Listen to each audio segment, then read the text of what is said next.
pauper and a poet. A pauper, a poet. I think that was... and a king. So Sinatra made it famous. Yes.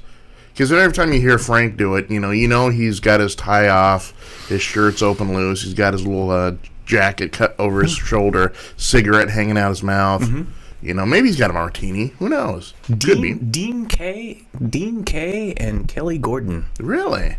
Wrote that. That's Life is a popular song written by Dean Kaye and Kelly Gordon. And first recorded by Marion Montgomery. The most famous version is by Frank Sinatra. Released on his 1960... I didn't realize it was I thought it was a later older, one? No, or older early, song. oh. Yeah. Released like 40s, 50s? Yeah. 1966 album of the same name. Wow, that is like mid-Sands time for... Las Vegas. He's in the Sands. With Dino and with the Rat Pack. Dude, man. Sammy Davis Jr. Let's see. There was Joey Bishop. That's right. Yeah. So yeah. Joey Bishop. Right. Right. Remember the Joey Bishop show? And the Kennedys. And Peter Lawford. Yeah. Of course, that was after. They had a falling out after the. Right. Yeah. Some after the election or whatever. I think Frank.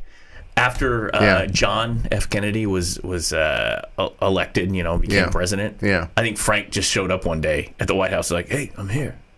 What you got for me?" And they're like, "Go back to Vegas, Frank. Frank, I don't know. JFK can't be seen with you. What are you doing? You're no longer in the Rat Pack. Who are your two friends? Oh, Big Lou and Polly Walnuts, Bobby New Nose and Nunzio. Yeah. We've been out making collections out in Jersey, and figured we'd stop by and just, That's some deep 60s conspiracy crap right there, man. Sinatra, the mob, JFK. Yeah. I don't think we'll ever know that story. No. And the whole, Marilyn Monroe. Yeah. Where Bobby's got to show up to her place and tell her that, listen, you can't be, visiting Jack anymore. Oh, my gosh. And then she winds up, I'm not throwing out any conspiracies here. No, I don't mean that, just the timeline, I mean, you're well... You brought this up a while back. Yeah. Something, didn't you, about the magic bullet and all that stuff. Oh, yeah, when we were talking about the Warren report and stuff, yeah. I was reading... the magical bullet. There was something that popped up, and it pops up once in a while. Who was this guy?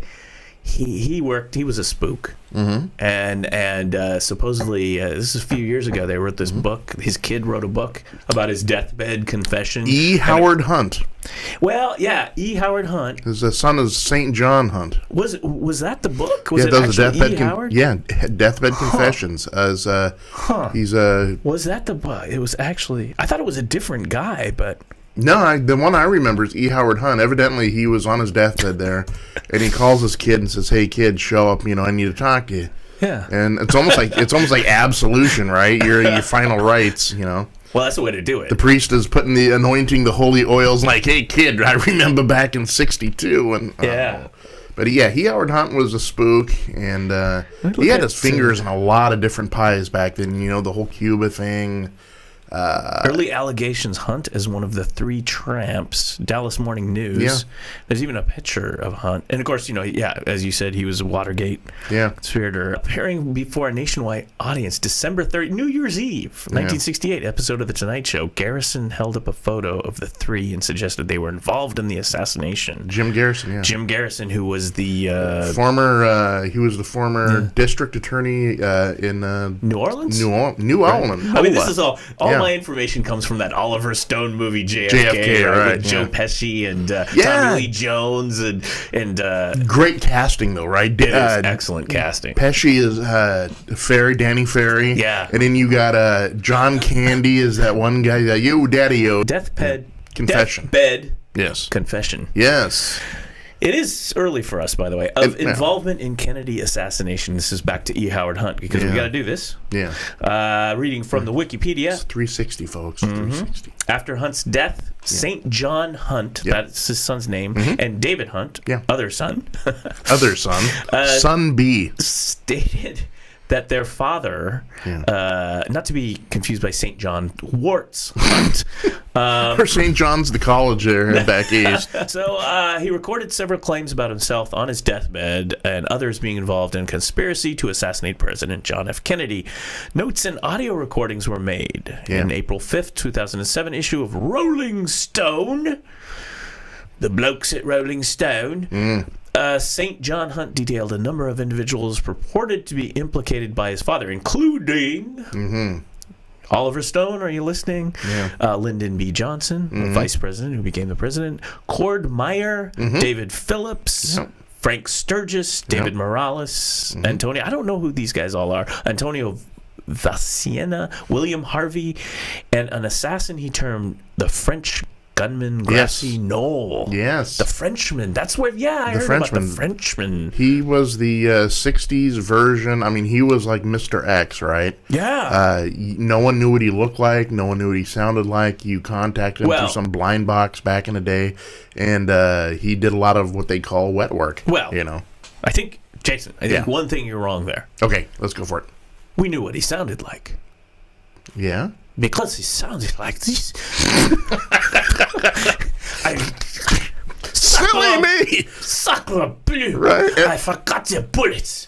Everyone, talk about stereotyping now. Every Frenchman now is Pepe Le Pew, you know? Sacre bleu! Mon Dieu! Right, he shows up, you know? He just got smoke hanging out of his mouth. Monsieur. Don't tell me my word. We throw shade on the French. Shade on the French. First, we steal your bread, and then we steal your dressing. Gato, did you bring the bullets? I tried to assassinate the president here. No, that's Germany now. You move straight into Teutonic stuff. I'm sorry. I'm trying to do my best inspector. How will we? Not now, Kato. Right. Jenkins. Jenkins. Codename Jenkins. Ooh. I am Jacques Jenkins. Jacques Jenkins. And what will you be doing? And what will you be doing here in Dallas, Texas, sir? I'll be assassinating the president. No. He's got to say something really vague. Oh, just sightseeing. Doing a little hunting. Do you know the way to Daly Plaza? Oh, God. Is it over there? Where's this Texas Book Depository you speak of? It's too soon, isn't it? It's too soon. It's too soon. We're making fun of the Kennedy assassination. It's too soon. It's 1962. That happened before I was born. Or 63. Sorry, 63. Cuba was 62, and yeah. Yeah. Oh, you think the Cuba Bay of Pigs and the Kennedy assassination? Yeah. Any link there? Maybe. I think it may be played. Nothing to see here. Sweep that under the rug right there. So anyway, these guys, the French gunmen on the Grassy Knoll. I've got my bullets and a glass of Chardonnay. Imagine a guy in the painter. He's got the beret. In the striped shirt. Maybe a little Marcel. Get some accordion going in the background, you know, and he's like, let me sit my Chardonnay on the fence. And a monkey on the court. No one will suspect me. I'm the Frenchman. I'm undercover. This is my monkey, Pierre. Oh, Pierre, hand me bullet. Thank you. That's perfect. There you go. Yeah. So he's undercover. Is he undercover? Would you like some cheese? Cheese. Oh, here comes the president. Hold this.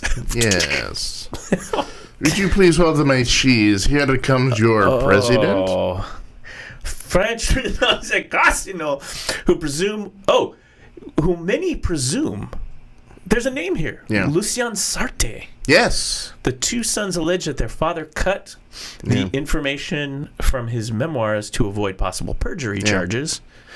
According to Hunt's widow and other children, the two sons took advantage of Hunt's loss of lucidity by coaching and exploiting him for financial gain. The Los Angeles Times said they examined the materials offered by the sons to support the story and found them to be inconclusive. Yeah. Who's this bloke, Lucien Sartre? He was a famous hitman. He was the Mr. X. Wait, okay. But this was all uncovered later, though. I mean, when in '63, when this was going down, if he was involved, let me just throw that out there. Yeah. They didn't know a whole lot about him. It's only through the years afterwards where they figured, oh, his name was Lucien Sarte. Back then, I mean, he was just the French connection. I was just gonna say, because I pulled up the Wikipedia and it's Lucien, and it says, 1931 to 1972 when he died, was a French drug trafficker. So I'm like, oh, this is the guy. This is the French connection. From the movie. This is the guy that Popeye Doyle is chasing in New York, right? Yeah. That whole E. Howard Hunt thing is so provocative because, I mean, you want to say, well, no, I mean, obviously he's making it, but I mean, at this point, if he's on his deathbed, what does he got to lose, right? I mean, he's going out anyway. He's going to the big sleep, so it's not like, someone's going to revenge. Mm-hmm. But, I mean, and the other thing that makes you stop and think that is maybe all of it isn't total crap is because, I mean, the guy was legitimately, he was a player back then. Well, I mean, it was CIA, and he was involved in the Bay of Pig, the Castro. This is that thing where it kind of comes out of the don't piss off the deep state. Right, yeah, because you never know. Yeah. Because even if they weren't, like, even if the guy didn't have anything to do with JFK, I mean, he had his hands dirty in all sorts of... Hunt's first assignment for the White House, this would be the Nixon White House, was a covert operation to break into the Los Angeles office of Daniel Ellsberg's psychiatrist Louis J. Fielding in July 1971. Yeah. So, Hunt's wife, Dorothy, was killed in the December 8th, 1972 plane crash of United Airlines Flight 553 in Chicago. Congress, the Federal Bureau of Investigation, and the National Transportation Safety Board investigated the crash, as they do, and found it to be an accident caused by crew error. Over $10,000 in cash was found in Dorothy Hunt's handbag in the wreckage. Yeah.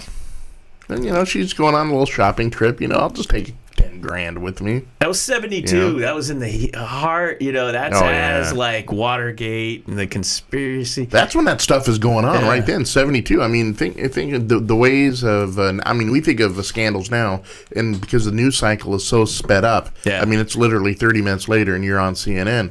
But back, the Watergate. I believe the break-ins were in 72. And it wasn't until 73 that things started, and then by 74, that's when Nixon resigned. So all this stuff took like 2 years to really. I remember when, I was a little dyke, and I remember on television, was the thing back then. It's like 3 stations on the TV. Yeah, and you're lucky if the TV is a color television. Right. Maybe you had a color television, right? That was like bringing the internet to your cable. It was like, oh my gosh, it's in color. Back in the 70s, when the Watergate thing was happening. Yeah, 3 channels. 3 channels, and back then, during the day, what was it? It was all soap operas, maybe a talk show. So during this time period, when it got into Watergate, they had these live congressional hearings, and that's what was on television. Like, soap operas didn't even film at that point, and people who watched these popular soap operas would get, typically it would be the ladies, but a lot of men did too. Sure. And they'd get cranky because it's like, it would be all like, Marvin, they're interrupted by... Yeah. What's going to happen to Dr. Kelly? Get it back on. This is a special CBS News report from the Watergate hearings. And now... Right. And the cool thing about that, back in the day, I watched this thing where they had the opening of the, this is, NBC. And it was just... there was no imagination anyway. It was just like, Watergate. Yeah. Senate hearing. And that's it. It's like, wow. So this conspiracy thing, and his wife dies in this plane crash. And you wonder, all these things. And so there's two things about conspiracies. Yeah. There are conspiracies. Mm-hmm. And I think people like conspiracies because it's a story. We like good stories. And also, it's so shrouded in mystery, right? Mm-hmm. Until it's revealed. Exactly, yeah. And we like that. We love that. Americans love a good mystery, man. They love, intrigue. Like some of the most popular podcasts that came out, serials. We're going to peel the onion, right? Yeah. But then there's also scientists and psychologists who suggest one thing that our brains are geared toward is to recognize patterns This is how our intelligence works. You go out, what is that thing? Let's piece it together. Well, I've seen that before, and this is how reason works in your brain. How people put puzzles together. And this is putting the puzzle together, how this works. This is part of the crux of how conspiracy theories work. Yeah. So you have a situation where, I'm not saying this, but you have situations where people, for example, find conspiracies in everything. Yeah. Because they piece together, this A, B, C, puzzle together, conspiracy. Right. And that's always, you have two sides of the argument. Mm-hmm. And even in the Kennedy, I have a good friend. Okay. And I actually like Kennedy assassin, because it was hot when I was growing up, Sure. Mm-hmm. So I was always really interested in the books and Oswald was, over here eating lunch with this guy. That's interesting. Yeah. Jacques Jenkins. Jacques Jenkins. Would you please pass the salt? Das Vidanya. So really interesting things and where Oswald's been and the Soviet embassy in Mexico and all these crazy things, right? And you're like, oh wow, that is kind of odd. The Bay of Pigs and Kennedy and his strife with the CIA. Yeah. Especially over Cuba. Yep. And then we have mobster ties. Yeah. Bring it back to Frank Sinatra. Not saying Frank had mobster ties. Who? I'm trying to think. That's a Monday, so my brain is slowly rebooting. The mob guy in New Orleans. Eventually, I can't remember his name right now, but eventually he got deported. Yeah. And I gotta think. I'll work on that when we're talking. But anyway, so it does smell. Yes. The whole JFK thing smells a bit. Right. Even if you're not into it. But I have a friend who absolutely is like, here's the newspapers, here's the Warren Commission report. No. And we would argue about this. Yeah. And all I'd say is like, look, I don't think Oliver Stone necessarily told the story. It was an entertaining movie. Yeah. But I'm saying there might be some interesting things here as we research it. And he's like, no, you're a conspiracy theorist. And I was like, dude, I'm just have an open mind here. Right. I mean, I do love me a good conspiracy, but I mean, there are some. See, that's what makes a good conspiracy, is because there are so many things that are inconclusive. Because another thing that Americans love is we want answers. We want to get to the bottom of stuff, and when we don't, it's intriguing, and that we love a good mystery. But a couple of things that always about the JFK thing is like kind of sat kind of askew with me was. The whole fact of when they slow down the Zapruder film. I mean, it clearly, I know, it's as grisly as that is, but to me, it looks clearly like it's a front shot. I know the difference between entrance and exit. Yeah. And that's what they say. And then the amount of shots fired, because and then the magic bullet. Right, yeah. I'd never seen a bullet that was. But I mean, there were. I know a few years back, especially when my friend was debating this with me. This was probably several years ago now. Yeah. NBC or one of them did like a big deep dive on it, and they had like the computer recreation and all that, and the one guy's like, no, this bullet can go here and then ricochet and then hit Governor Conley, and oh my gosh, it was just so I think here's the other thing, and this is anti-conspiracy. Okay.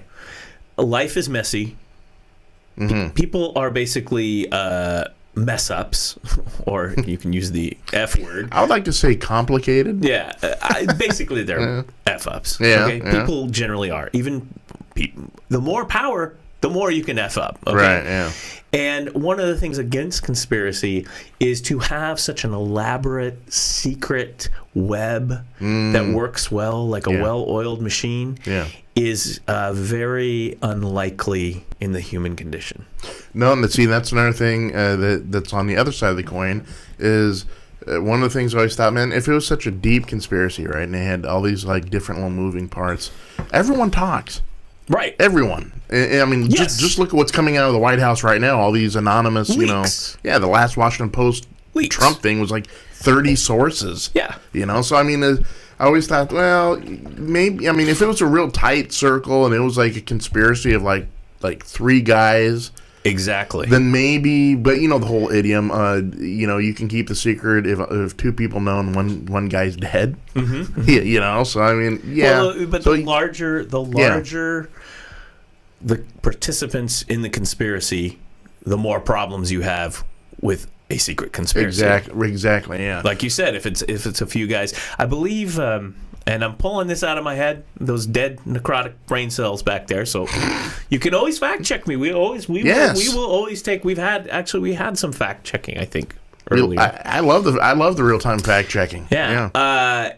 But if I recall, in the early days of the Bolshevik hand of the Russian Revolution, one of the things that that these guys did is they did there's probably a name for it.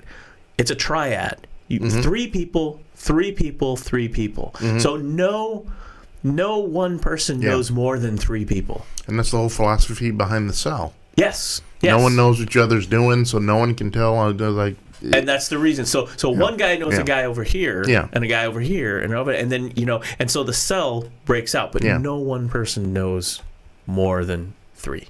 And that is sometimes how intelligence works. Yeah. You have one guys are compartmentalized.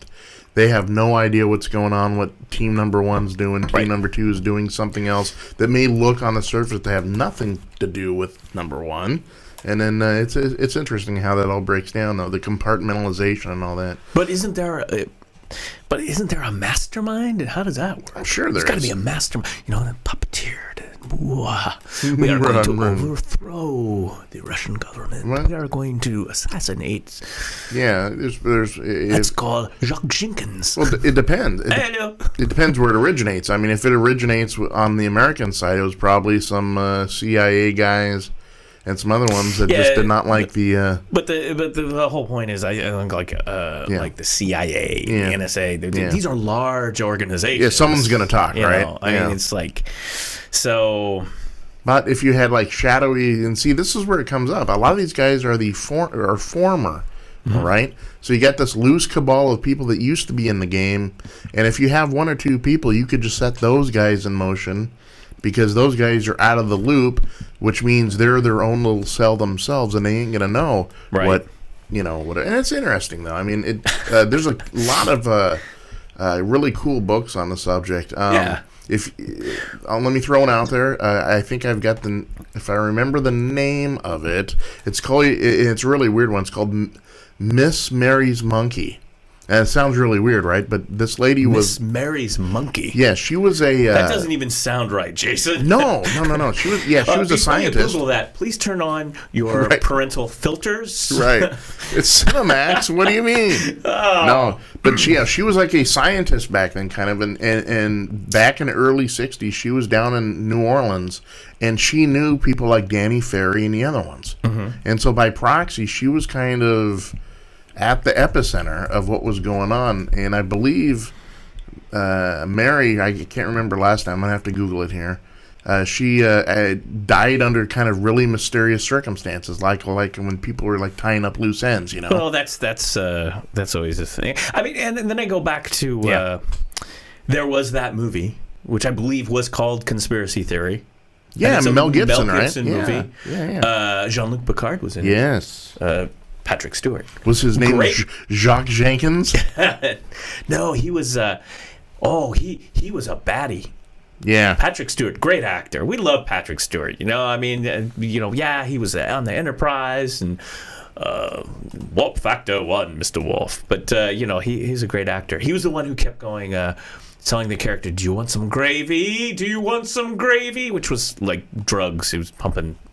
I shouldn't give it away. Here it is. Give it away. It is. It's Miss Mary's Monkey. Miss Mary's Monkey.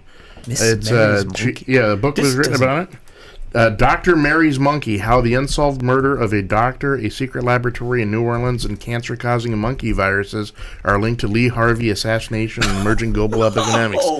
Yeah, because you remember Danny Ferry, right after that, got sick with cancer and died, and a lot of people thought that he got injected with stuff to give him cancer.